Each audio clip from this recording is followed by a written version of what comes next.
Well, it is my privilege and a pleasure to welcome everyone to the 2022 annual Carequality meeting.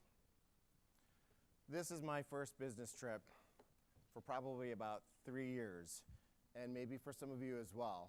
And I must say that usually business trips do not start out with me having to get a vacuum cleaner to clean off my suitcase, which had a fair amount of dust on it. I don't know if anyone else had creases on their pants from being on the hanger the whole time, possibly.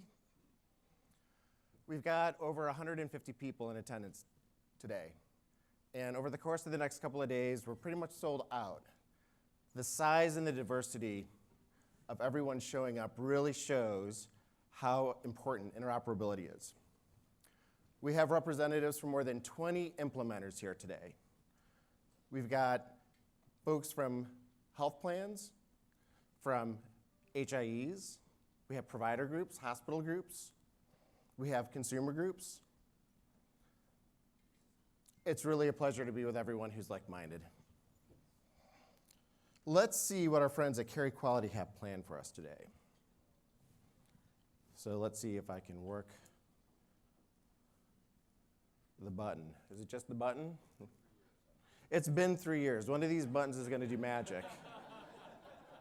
It was the most obvious button, too. It was the last one I wanted to press. I thought it might break it. It's terrible. Today's topics are behind me. I'm sure everyone has read the agenda. We're going to talk a little bit about the state of the network. We want to hear about patient access, some status on FHIR. Care coordination has become more and more important over the last several years. I'm looking very much forward to the CMS keynote, and this afternoon we'll have a large focus on TUFCA. There's been a lot of questions about how it's going to work and who's going to participate, how it differs from Carequality, how it's similar. Really looking forward to hearing about that. Be sure to pick an unconference session. That'll happen mid-morning, I believe. They're behind me.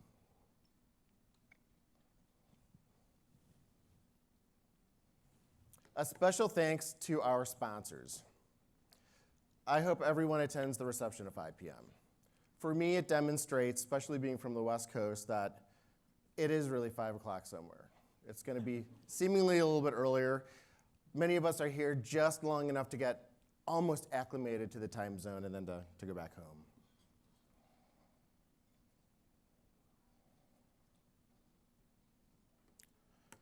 I hope everyone is mindful and respectful of social distancing choices today. And with that being said, I'd like to turn it over to Alan to hear about the first topic, state of the framework. Where is Alan? Is Alan out there? Here he comes. Here he comes. So while you're here, I hope everyone looks around the room, not too obviously, and just think about the diversity that we have, and be sure to mix and mingle a little bit and talk to your fellow colleagues. Thanks, Alan. Yeah, thanks, Seth.